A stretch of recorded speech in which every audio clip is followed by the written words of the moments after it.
Hey everybody, back for another one today.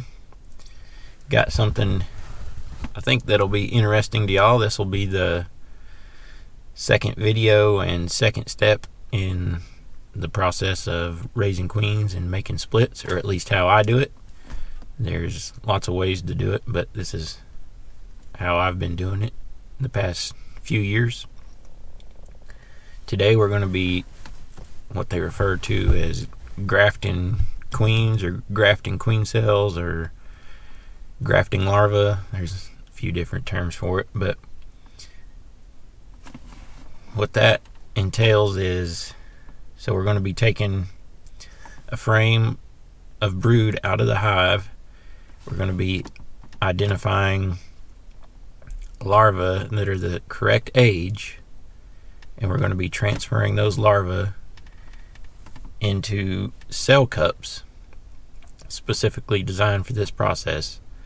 And then we're going to put those cell cups in a different hive, the one that we made in the previous video, the cell starter, builder, and finisher. And then they're going to raise new queens for me to use in my splits. So this video is going to be focused on grafting queens because that's how I like to go about it and how I like to make splits and whatnot. But there's, if you're a beekeeper and you're looking to increase your colony numbers or expand your operation or whatnot, there's a lot of different ways to go about making new colonies and new queens. In my opinion, this is the best, so that's why I do it, but everybody's different, and that's fine. So one way you could expand and get new colonies of bees is, one, you could catch a swarm, free bees. Two, you could, you can buy your bees, whether that be a package or a nuke, or buying queens and putting them in your own splits.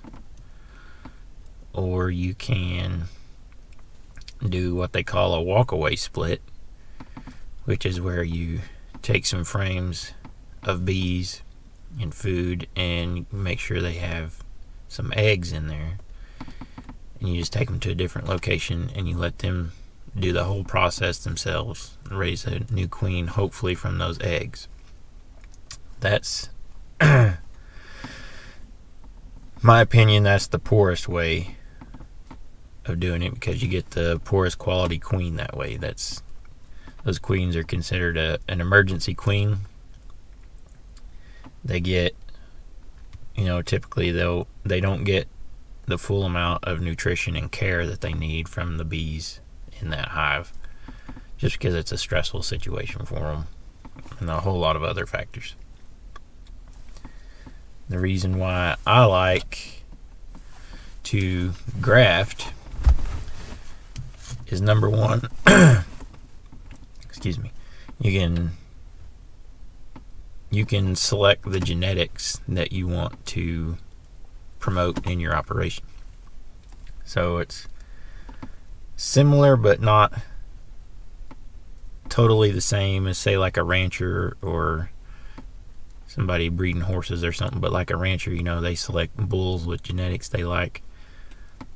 So selecting queens with the genetics you like is similar, but it's not the same, because queens are different in the fact that they mate with several males. Like a good mated queen will have mated with the universal standards, kind of 15 to 20 drones.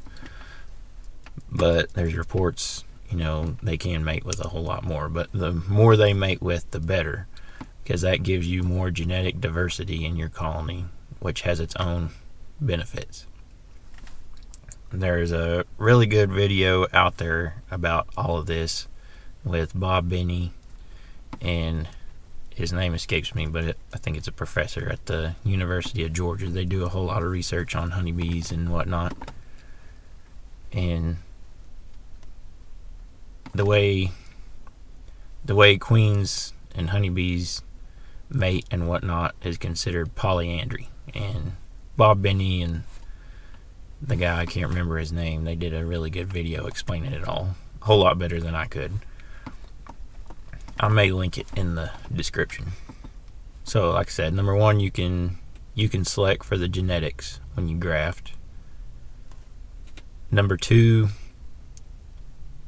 it's not as a long drawn out process for the colony to get a new queen as compared to like a walk-away split, because right now we're grafting the queens today, so they're going to emerge in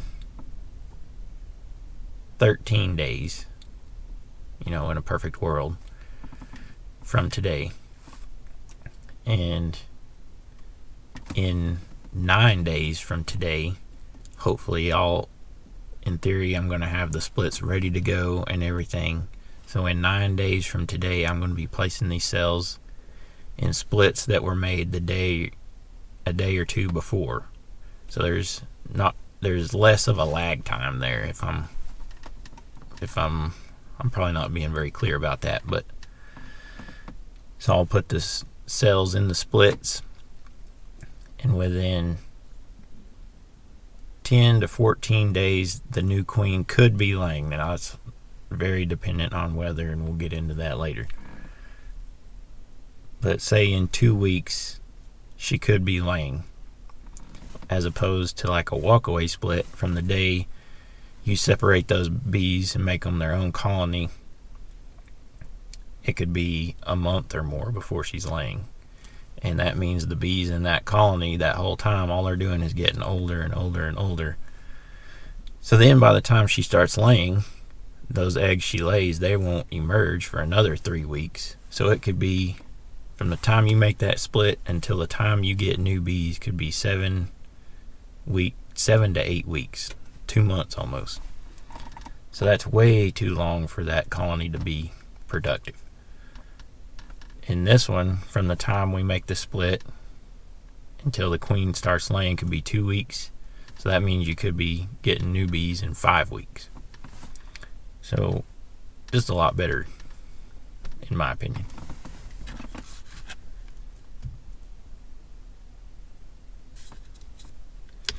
And number three, there's a lot of work and time that goes into it, but it's a real cheap way to get a lot of queens. If you don't know, like right now, if you go online to buy a queen, they're at least $30. That would be a cheap one. A decent one is going to be priced at $40 or $45 a piece. So this is a way to get, depending on your operation and how many you want to do, but you can do hundreds of queens this way, all at once or spread out whenever you want it. So the fourth reason I can think of is it kind of ties into the previous one, but it's just a way to stay sustainable. Keep your operation sustainable. You're not having to outsource stuff and rely on other people to keep yourself going. This way I can, my colonies need to be split. I can make my own queens. I determine the timeline, whether that's, I mess that up or if I get it right. But it's all in-house. So that's one advantage I like. So the tools I'll be using for this task is, number one, they call it a Chinese grafting tool. This is what's going to pick up the larva out of the comb and deposit it in the cell cups. The end of it, I think, is bamboo. It's flexible. And then this white part here is a plunger. So when you get ready to deposit, you can push it off with that. Just a little spring-loaded action there. And we'll be depositing them into these. They're called JZBZ is the manufacturer. They're JZBZ cell cups. You can get them in all different colors and whatnot. This is a JZBZ cell bar. It's been my experience to use all JZBZ stuff because it was last year I got in a pinch, didn't have enough cell bars and enough cell cups, so I bought the generic version off of Amazon just so I could get it fast, and Those things were terrible. So if you're thinking about doing it, don't do it. The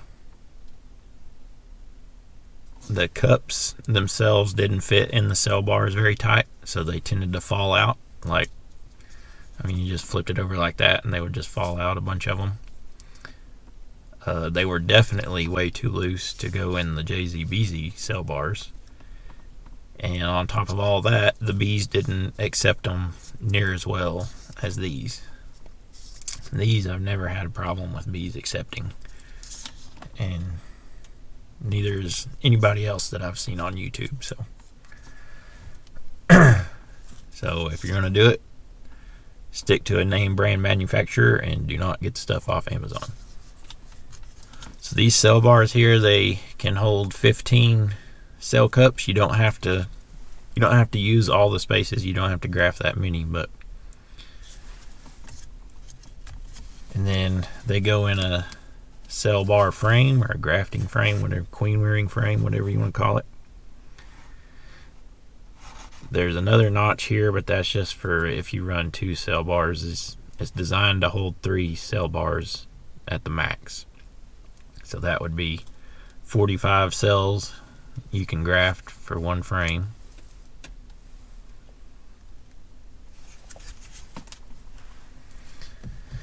And then once I got all 45 cups with the larvae in them, then they're going to go in I got cell builder right here outside my door, and hopefully they'll go straight in there. I'm all, the way I'm dressed and stuff, it's like 48 or 50 outside. The wind's blowing 20 to 30, so not the most enjoyable day or the best day to be messing with the bees or grafting. But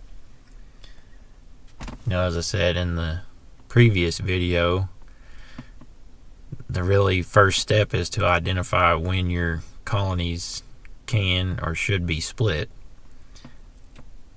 So once this ball gets rolling, it's kind of, there's no stopping it. It's no matter what the weather is, you got to do it. But grafting really sets everything in stone as to when it's going to happen. So if I wanted to, I could delay it, but my colonies, I'm wanting to get them split, and we're going to have a cold, hopefully wet spell here for the next 4 or 5 days, and I don't want to wait that long, because then it's, after I graft, it's another 7 to 9 days before they're split. So I'm needing to get them split, and I'm wanting to get it done. So no matter what the weather is, got to get out there and do it. And it could be a whole lot worse. So I'm trying not to complain about it too much. So I'm gonna step out and go to the colony that has the queen I want to graft from, and I'm gonna grab a couple of frames with the appropriate age of larva, and I'll bring them back, and when I'm back, I'll bring y'all back. So alright, got my brood frame in the pickup here, so let me show you what larva we're looking at here. So this one here, all 4 of those are extremely too old. That one there is too old. That one's close. What we're looking for are ones that look like little combas. That one there would work. And that one's iffy. That one's a little too old.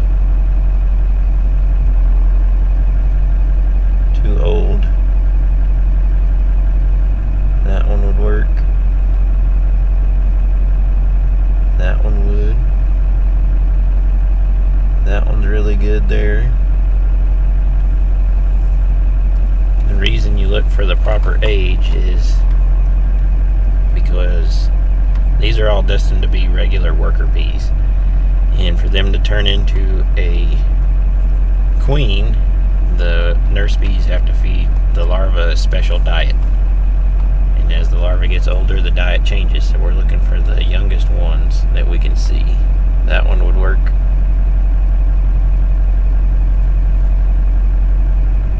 And if you get lazy and start getting the bigger ones, the easier ones, then they're going to emerge sooner before you're ready, and they'll destroy all the other queens.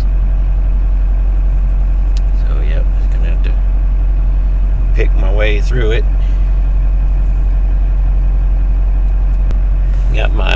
Got a headlamp so I can see in there a little easier, and I'm wanting to do 90 of these, so I better get to it. And also have damp rag to put over the larvas on the cell bar as I go. That's probably the number one thing you need to watch out for, is to keep the larvas moist, keep them from drying out. That's probably the most important thing, more important than temperature.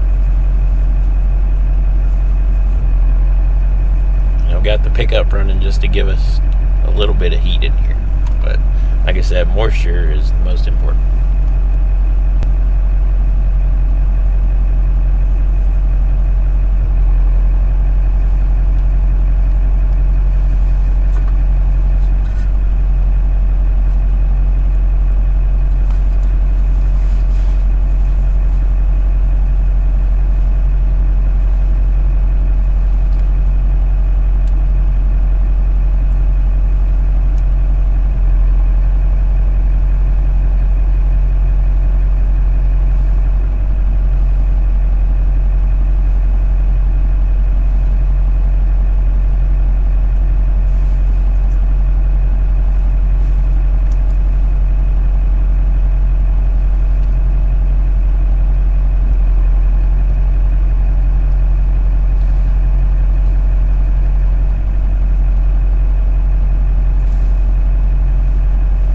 Here's one I grafted.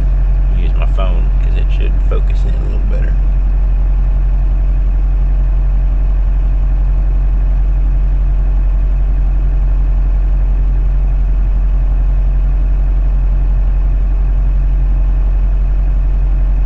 There we go. I'll see that little comma-shaped larva there. With a little bit of royal jelly. If y'all have ever heard of royal jelly, that's kind of that milky substance all those larvas are swimming in. That's their food.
Alright, 90 cells grafted.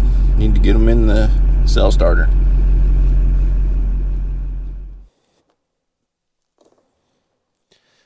Alright, here's my cell starter that I described in the previous video.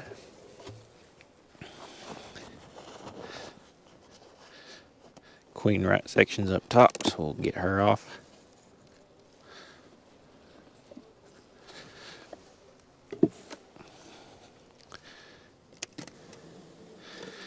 Here's the cell starter.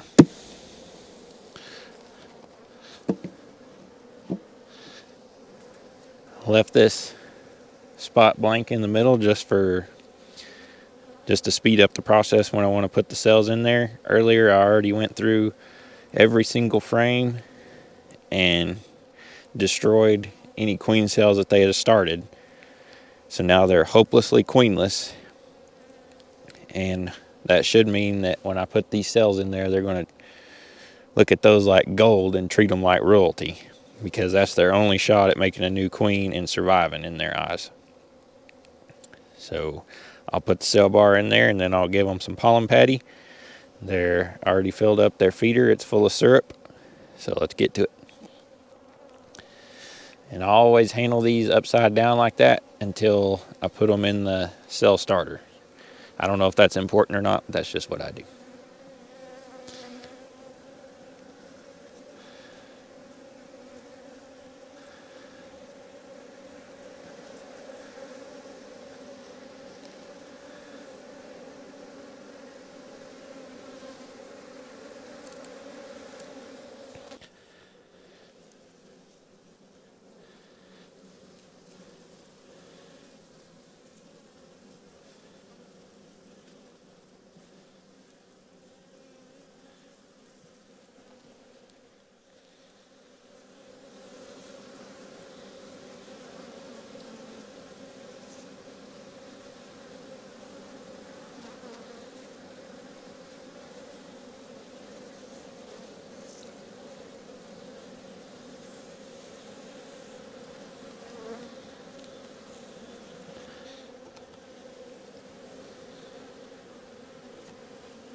All right, girls, make me some queens. Alrighty, folks, I think that about does it. I think I probably didn't cover everything, so if y'all got any questions or something, put them in the comments and I'll try my best to answer. I forgot to mention I was using my steering wheel to rest the frames on as I was grafting, and I should have mentioned this little contraption here. So it rests on your steering wheel like so, and then the frame rests on these coupling nuts there. Then you can sit here and pick. It's kind of right at the perfect spot. By DC's Gadgets. I may put a link to that in the description as well. But I actually saw that on Ian Stepler's channel, I think a couple of years ago or something. This thing was pretty dang handy because I'm out in the boonies. It's not real convenient to go to like a building or something to sit down and do this, so this worked out really well. It was real comfortable and just made it a lot easier. And I can stay right here in the bee yard and do it. And like I said, the weather outside's not the best, so being inside where there's some warmth and whatnot worked out pretty good. So yeah, I'll be back to check the cells in 2 days. Some people wait 24 hours and then transfer them. I think I'm going to wait 48 hours. Check for acceptance, and if it looks good, then I'll turn them into a cell finisher. So if y'all are interested to see how many cells get accepted and how I turn the cell starter into a cell builder or finisher, then y'all can check out the video right there. And if y'all stuck around and watched till the very end, thank you very much, and hope to see you on the next one.